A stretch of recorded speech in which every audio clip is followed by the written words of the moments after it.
Tiene la palabra don Jonás Armas, doctor en Historia del Arte por la Universidad de La Laguna.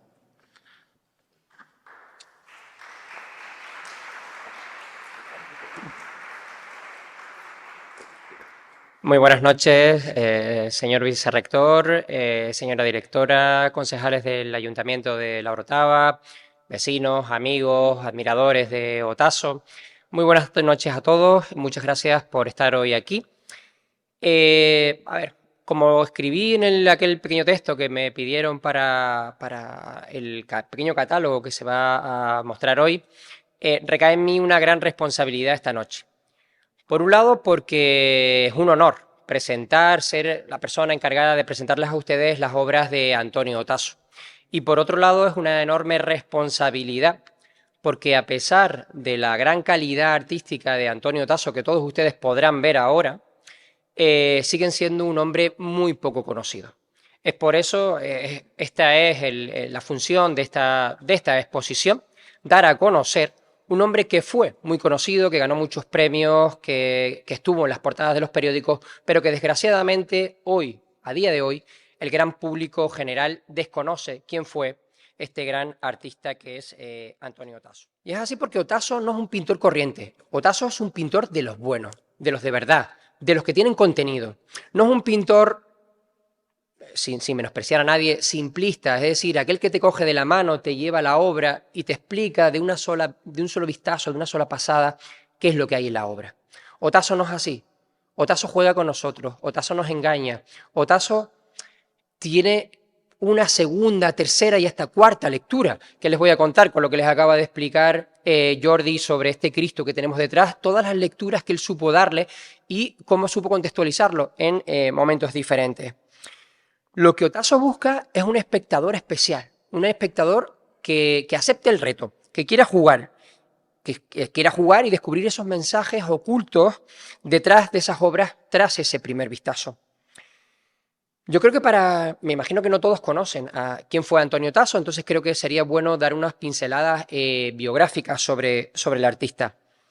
Aquí tengo que agradecer la información dada sobre él, que me ha dado pues tanto su familia, tanto su hijo como su nieto, Luis Pereira, padre e hijo, sus hijas venezolanas, por las que me pude entrevistar hace poco, y especialmente pues las conversaciones con Cristo Quintero, también artista que conoció y que comprendía muy bien al maestro, como suele decir Jordi, Antonio Tasso. Otaso nació en La Orotava en 1929, veniendo de una familia importante, digamos, una familia de raigambre cultural. Nació en La Orotava porque su abuelo había sido nombrado notario en esa ciudad. A Otaso le gustaba decir que él era autodidacta, y así lo recoge en muchos artículos de prensa. Yo creo que esto era un poco la leyenda que él mismo se creía crear o que todo artista quiere tener. Lo cierto es que Otaso, siendo pequeño, siendo niño, recibió sus primeras clases, digamos, artísticas en una escuela que se encontraba enfrente de su casa, la escuela de los hermanos Perdigón, unos artistas conocidos, una familia muy conocida en Tenerife en general, en Canarias, pero especialmente en La Orotava, de finales del siglo XIX, principios del XX, donde Otaso debió al menos aprender dibujo y las primeras técnicas, de tal forma que cuando él se va a Venezuela, con 25 años, él ya, y esto está publicado y hay fotografías, hace un busto de un Cristo que por lo que yo he visto en las fotografías tiene una bastante maestría, que incluso se sabe que llegó a enseñárselo al que sería su amigo y también compañero en esas escuelas de los Perdigón, el también artista villero, gran artista Ezequiel de León. A su vez tuvo una educación musical, casi podríamos decir que exquisita. Él viene de una familia de tradición musical. No en vano, su abuelo fue Luis Otaso Marrero, el fundador de la banda de música de Arafo. Arafo, que se considera el pueblo de la música en Tenerife. O sea que su familia venía de esa gran tradición y él siempre se consideró a su vez no solo artista, es decir, de artista de artes plásticas, sino también músico. Siempre fue músico. Nos comentaba antes el nieto que donó 2 de sus pianos. A Venezuela él se fue junto con su mujer, Él no se fue por cuestiones económicas, entre comillas. Él estaba casado con una mujer de una importante familia de Tenerife, pero se fue, digamos, por ampliar sus fronteras, por otras miras. Recuerden lo que era la España de los años 50 y lo que era la Venezuela de los años 50.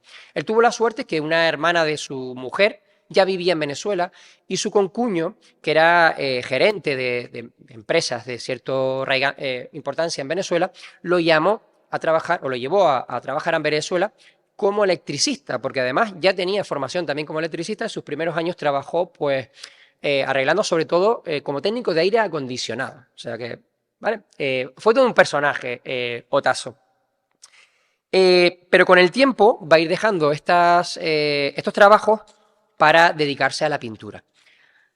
Quienes conocen la historia de Otazo, que es una historia que está por descubrir, por investigar, por escribir, digamos, dicen que un momento crucial en su vida fue el conocimiento de Reverón.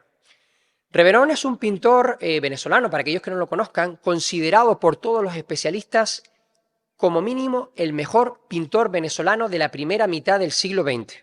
Hay quien dice que a lo mejor la segunda mitad no, pero lo digo porque hay quien dice que es incluso el mejor pintor venezolano de todo el siglo XX, pero al menos de la primera mitad del siglo XX. Él conoció a Reverón, que a su vez también era descendiente de tinerfeños del sur de la isla, donde ese apellido es muy común. Para aquellos que no lo sepan, era un pintor formado, académico, que se formó tanto en Madrid como en Barcelona, y se conoce como un pintor impresionista, digamos que un pintor impresionista, si me permite la expresión, impresionista caribeño. Es decir, él conocía el impresionismo, pero conocía el impresionismo más bien por publicaciones. Es decir, publicaciones de la primera mitad del siglo XX, quiere decir publicaciones en blanco y negro.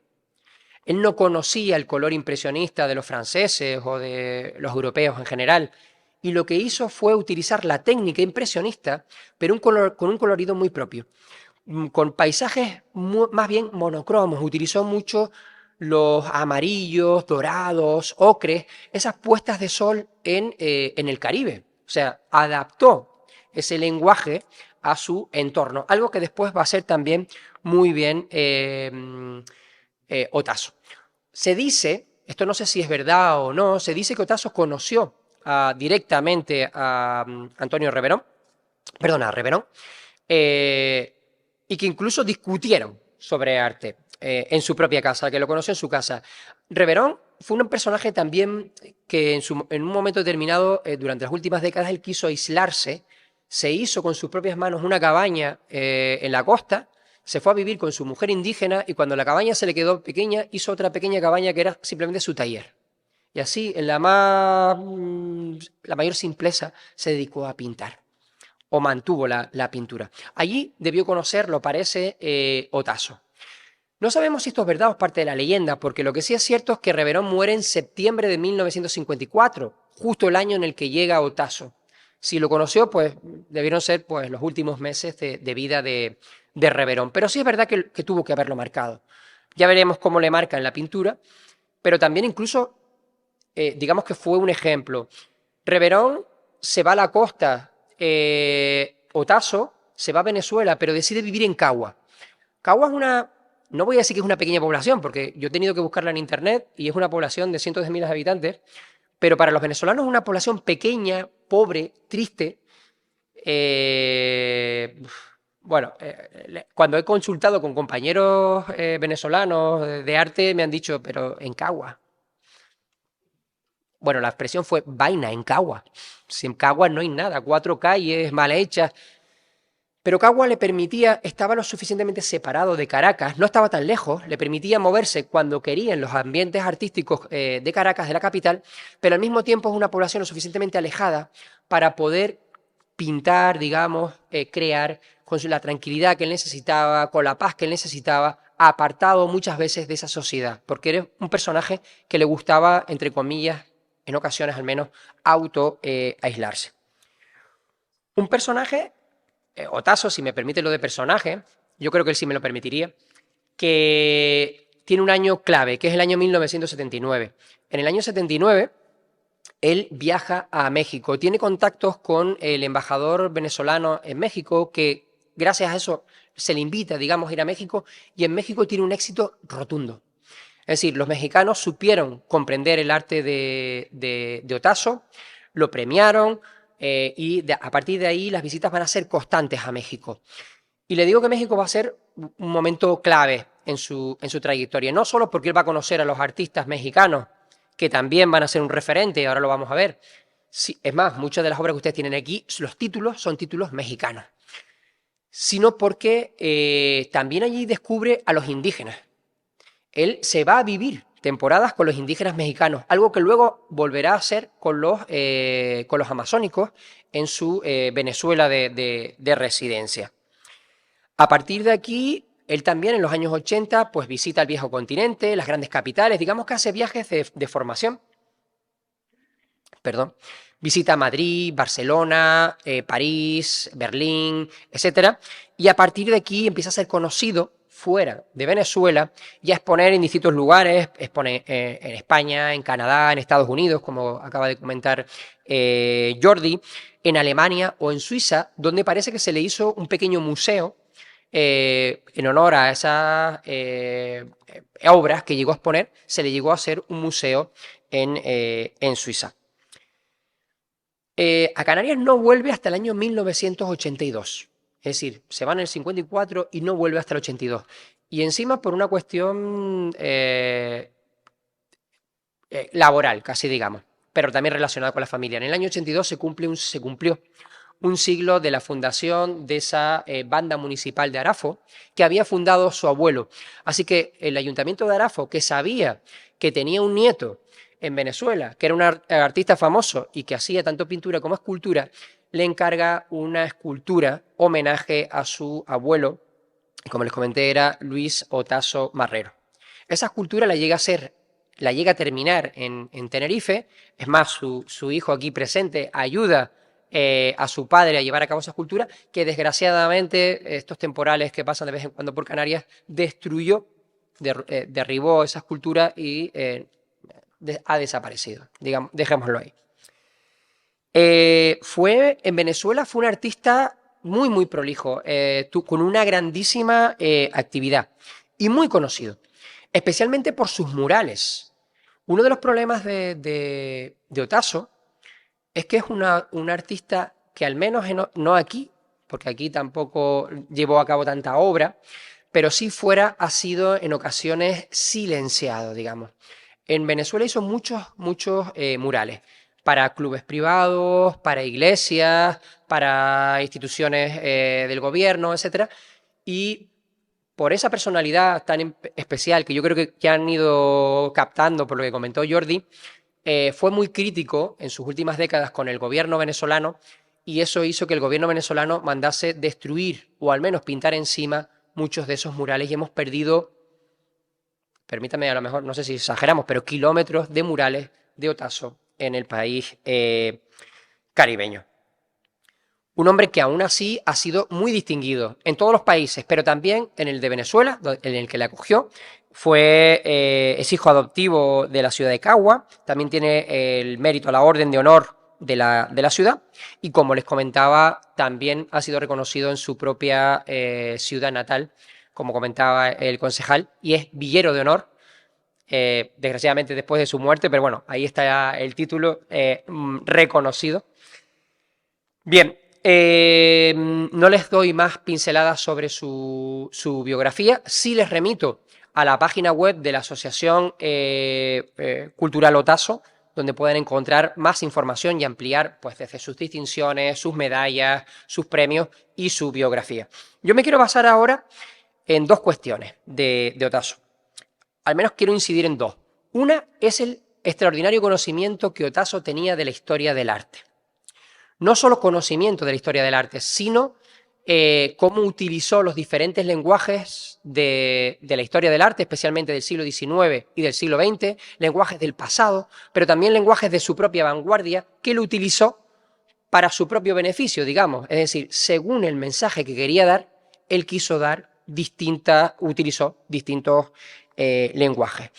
Esa es una de las vertientes que quiero dar o explicar o incidir en ellas. Y la segunda es la profunda conciencia social que tenía el artista, el lado humano. que convirtió a gran parte de su obra, ahora lo veremos, en pura ironía. A veces ironía, a veces, como se suele hablar en los campos, una cachetada en toda la boca a la sociedad en la que lo estaba creando. Y todas estas ideas se van entremezclando en su producción. De entrada les comentaré, les he dicho que uno de sus momentos clave es el conocimiento de Reverón. Él llegó a conocer a Reverón y Reverón se murió cuando él llegó, así que él encontró, vamos a decirlo así, claramente un nicho de mercado. Él se dio cuenta que necesitaban, que había un sustituto a Reverón, que era él. Y por eso sus primeras obras, o parte de sus obras, recuerdan ese impresionismo caribeño del que yo les he solo dado alguna idea, en obras como Palmasola, Garrapatón, Melao, Sin Título, ¿vale? Ese impresionismo que ustedes tienen en algunos de estos paisajes que recuerdan la obra perfectamente de Reverón. Yo no les digo, y no pongan mis palabras, que Otazo copie. Otazo juega con los lenguajes, juega con otros artistas anteriores. Él recrea obras de otros artistas y juega con esos lenguajes para su propio interés y muchas veces para darnos otro mensaje, ¿vale? Y ya les dije que Otazo hay que revisarlo, hay que mirar la obra 4 veces porque en todo hay mensaje. Incluso a veces hay símbolos que están escritos en grafía azteca, si no recuerdo mal, ¿vale? De todo eso, ese mundo hispánico que él conoció y que él utilizó. Si se dan cuenta, esto es una obra que recuerda perfectamente a la estación de Salazar de Monet, pero que también el ambiente de atrás en algunas ocasiones nos recuerda a Lluvia, Vapor y Velocidad de Constable.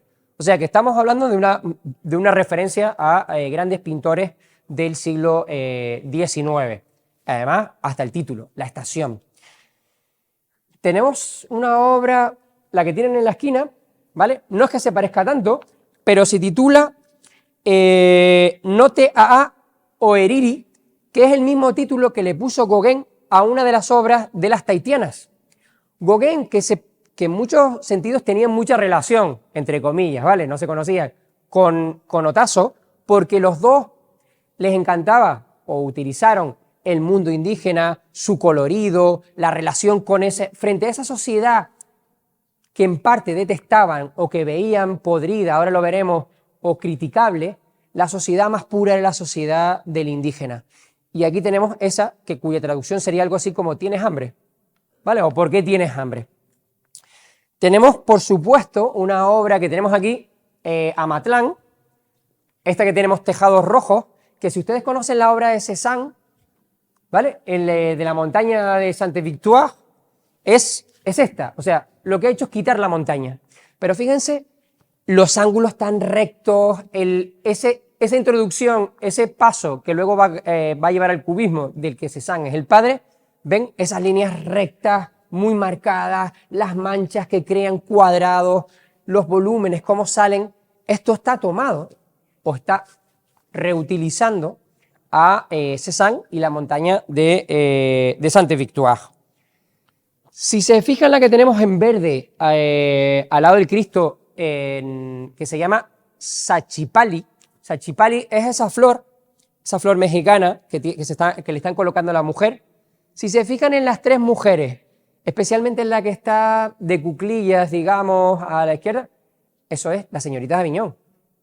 Es la señorita de Aviñón. La señorita de Aviñón a los mexicanos, con un colorido diferente. Es la reutilización. Conoce perfectamente los lenguajes y juega con esos lenguajes y juega con nosotros, ¿vale? Juega que intentemos reconocer cosas y juguemos con ese otro mensaje diferente con los lenguajes que conocemos. Además, él admiraba profundamente a Picasso y al mismo tiempo se comparaba con él, ¿vale? Él decía que era tan bueno como Dalí, como Picasso, y en cierto modo sus vidas fueron un poco paralelas. Tocaron, como ven, todos los lenguajes o muchos de los lenguajes del siglo XX. Los dos utilizaron escultura, recreación, etcétera, etcétera. O sea que fue un artista, no digo que sea Picasso, pero que de un gran valor. Y como les digo, llegó a compararse con él. Si ven, por ejemplo, el que tienen a la derecha del que acabamos de ver, que se llama La Familia, o el tercero que tenemos aquí, nos recuerda a los cubismos. No cubismo, los cubismos. Especialmente El primero nos recuerda a Robert y a Sonia Delaunay, ¿vale? O sea que hay una utilización de esos lenguajes diferentes, ¿vale? ¿O qué me dicen de este? Esta silueta, ¿vale? Es que recuerda las siluetas recortadas que todos hicimos incluso en el colegio de Matisse. O sea, es una silueta totalmente Matisse. Y si le dan la vuelta, esto puede resultar una interpretación un poco subjetiva, ¿vale? Pero a mí me recuerda un cuadro que además me apasiona, es uno de mis cuadros favoritos de la historia del arte, que es un cuadro de Edvard Munch, el del grito, que se titula La pubertad. Es una niña, mujer, que no es niña ni mujer, sentada en una cama, en este caso sí que ella está con los pies totalmente abajo, pero la mirada, el cuerpo, la expresión entre miedo y no saber qué está pasando con ella misma, me recuerda muchísimo a ese cuadro de La pubertad de Edvard Munch, pero esto es Tijuana, esto es México. Es decir, es una contextualización, es igual que Reverón utilizó un impresionismo caribeño, digamos que también Otazo hizo una reconstrucción hispanoamericana, vamos a decir, de los distintos lenguajes europeos.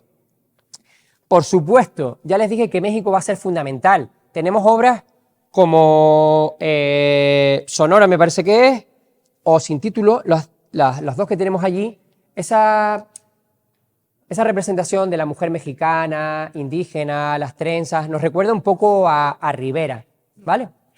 Pero quizá no lo tengamos en esta representación o en esta representación de obras que tenemos aquí, pero yo creo que si hubo mexicanos que le influyeron verdaderamente fueron Siqueiro y Orozco, es decir, los grandes muralistas, los muralistas más reivindicativos, que también lo fue Rivera, pero sus rostros, sus cuerpos alargados, su fuerza, sus colores, especialmente los del mural, por ejemplo, que tenemos en la Alhambra, en el Hotel Alhambra de la Orotava, son una clara referencia a los muralistas mexicanos con los que yo creo que él se sintió muy identificado incluso en cuanto a pensamiento. Esto incluso ya él lo había utilizado antes. Hay una obra que no está aquí expuesta, de la que él se sentía especialmente orgulloso, que era una representación de Simón Bolívar, que él presentó a un concurso. Él representa a Simón Bolívar en un ambiente un poco oscuro, sentado, con papeles, cansado, que es un juego Goya, Otazo, Jovellano, Simón Bolívar. Si todos tenemos en mente el retrato de jovellanos, cansados, esos ilustrados, esos afrancesados que no lo tuvieron nada fácil en España, pues algo muy parecido hizo Otazo en Venezuela con Simón Bolívar. Desgraciadamente no ganó el premio, algo que a él le molestó muchísimo. Yo creo que Venezuela en esos momentos no estaba preparado para un Goya de Cagua, ¿vale? Bien, como digo, conoció todos estos lenguajes, pero más interesante incluso que el conocimiento de todos los lenguajes es la utilización que les dio, el mensaje que quiso dar con ellos. Porque yo que estoy empezando a entender, a comprender o a estudiar a Otazo, yo tengo que decirles que Otazo me parece un hombre especialmente sensible, un hombre muy culto. Digamos que es un hombre del Renacimiento. Entendido hombre del Renacimiento como ese hombre humanista, interesado por la humanidad y por los problemas e intentar darle incluso una solución. Un hombre que cuidaba hasta el más mínimo detalle. Nos contaban que él hacía sus pinceles. Él hacía muchas veces sus lienzos. Se dan cuenta que a veces sus lienzos no son lienzos. En algunos de ellos tenemos tela de saco. Si se dan cuenta, en ese Cristo es una colcha. Él reutilizaba, reinventaba los materiales, algo que también le interesaba mucho, esa reutilización, esa reinvención. Tiene una obra que representa la muerte, llena de calaveras y de cuerpos, sobre una colcha maravillosa, o sea, que pone los pelos de punta. Cuida hasta el más mínimo detalle, como les decía, pero no es un pintor ortodoxo. Es decir, él puede pintar como el mayor pintor académico, pero también puede pintar con los dedos.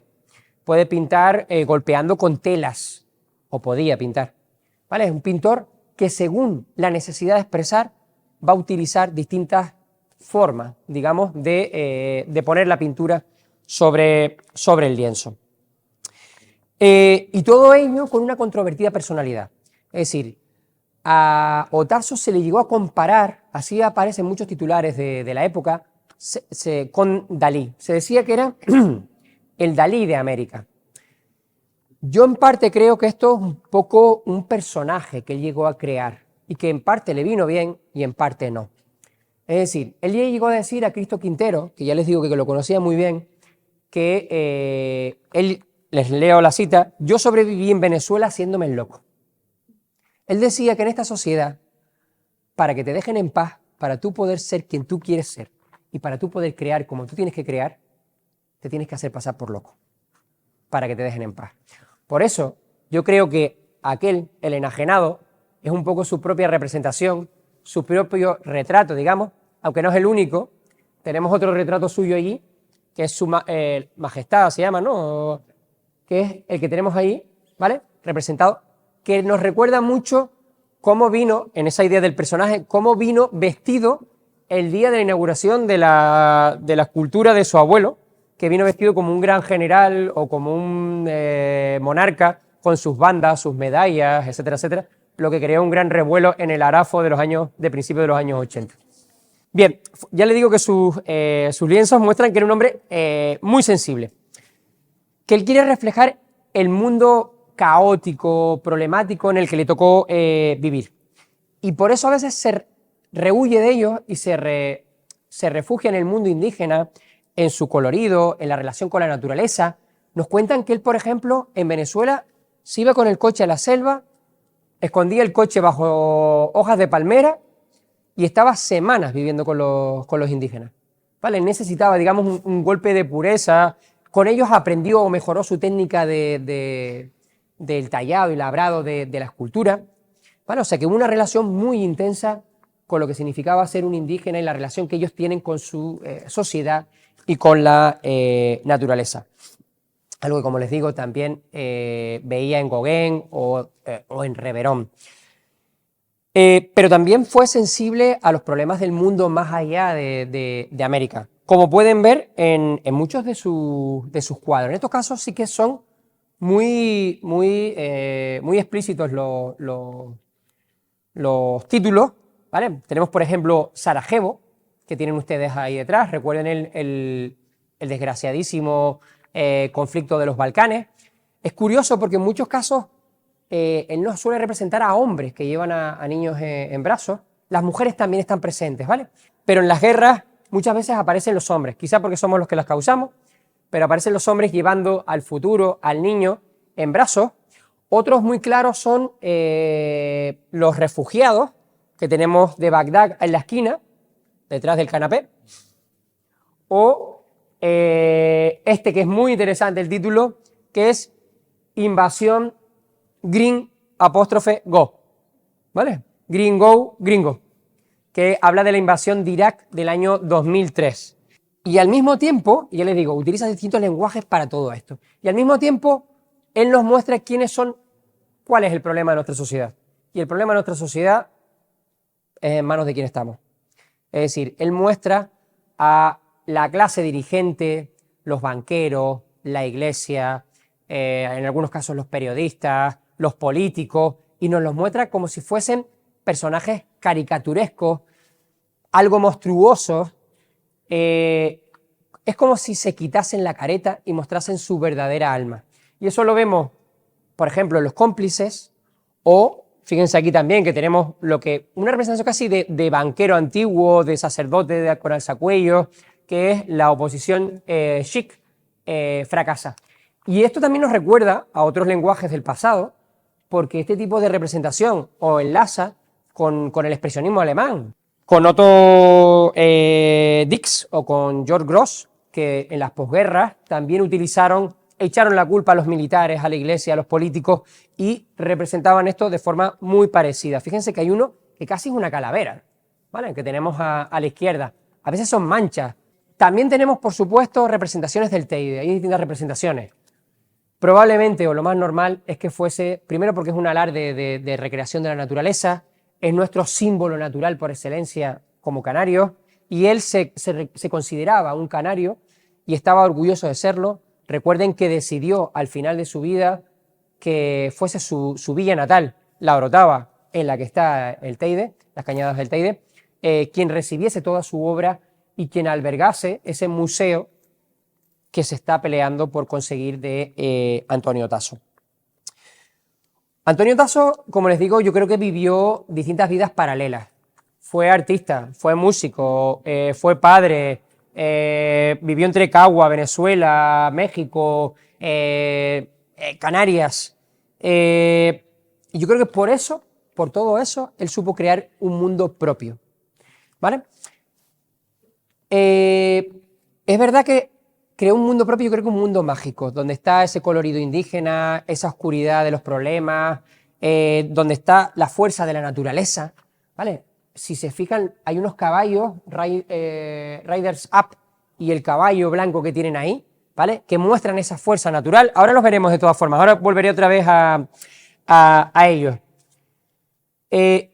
Yo creo que, a pesar de lo que les acabo de decir, es decir, vuelvo a repetirlo, a pesar de que les digo que toma distintos lenguajes, que recurre más bien o que utiliza distintas fuentes para sus mensajes, yo creo que consiguió algo fundamental, y es que creó un lenguaje propio. Basándose en todo eso, al menos podemos decir que las obras de Otasso, no todas, hay algunas que se salen un poco de la dinámica, son reconocibles, o sea, tienen su mano, tienen algo, parte de su espíritu impreso en estos lienzos que podemos reconocer a Otasso en ellos. Pero incluso, a pesar de eso, de las críticas, del conocimiento del pasado, de lo buen artista que era, ha sido y sigue siendo un gran incomprendido.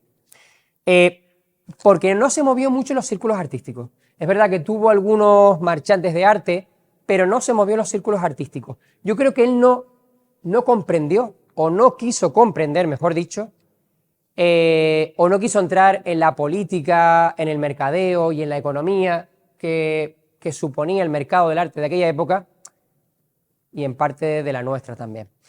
Él es un hombre que creía que sus obras, y tenemos una frase muy bonita ahí, que sus obras le iban a sobrevivir, que sus obras iban a hablar de él, que él iba a desaparecer, pero sus obras no. Y en todas ellas él marcó algo, hay un mensaje, eso nos cuentan todas las personas que lo conocieron. Él tenía un mensaje en todas sus obras, hay algo en las obras en las que él quería vivir. Por eso yo creo que no entendió el mercado del arte, porque él no quiso desprenderse de algunas obras, o incluso no quiso que ciertas personas tuvieran las obras. Y en este sentido entiendan el Cristo, es decir, cuando alguien no entendía su obra, se la llevaba, y no fue la primera vez. O sea, hay otras obras que él llegó a donar, y cuando no estaban bien colocadas, no se las apreciaba, entraba y se las llevaba. Destruía obra, como han visto, quitaba, destruía, ocultaba, pero por otro lado era capaz de regalarla, ¿vale? Es decir, para él la obra de arte estaba por encima del mercadeo y de la economía, y creo que eso es lo que ha hecho que, a pesar de las distinciones y demás, no acabe por ser una persona conocida, ¿vale? Aspiraba a un arte por encima de todo. Yo creo que por eso ahora nos toca a nosotros poner en el justo lugar a Antonio Tasso y a sus obras, a este artista del que yo creo que están haciendo una labor maravillosa, la Asociación Cultural Antonio Tasso. Asociación Cultural Otasso.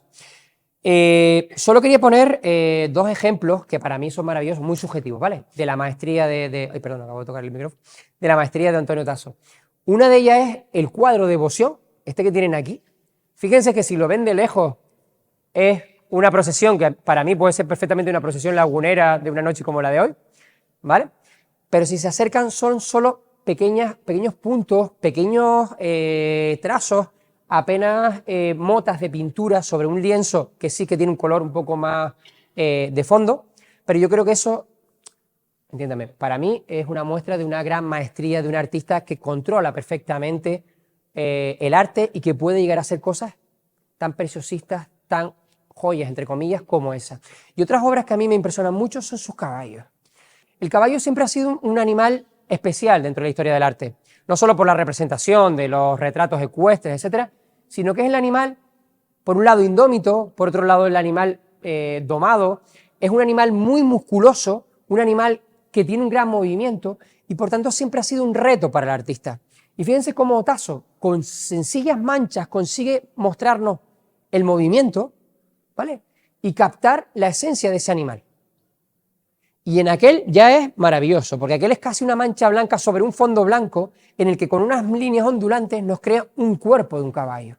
Solo quería reconocer, para ir terminando, la labor de la Asociación Cultural que ha sido capaz de ir a Venezuela en estos momentos, bueno, hace años, pero en estos momentos en el que vive Venezuela, y traer de Venezuela containers con toda la obra, mobiliario, libros, porque no podemos dar a conocer algo que nosotros mismos no conocemos. Por eso es fundamental la labor de catalogación y de inventario.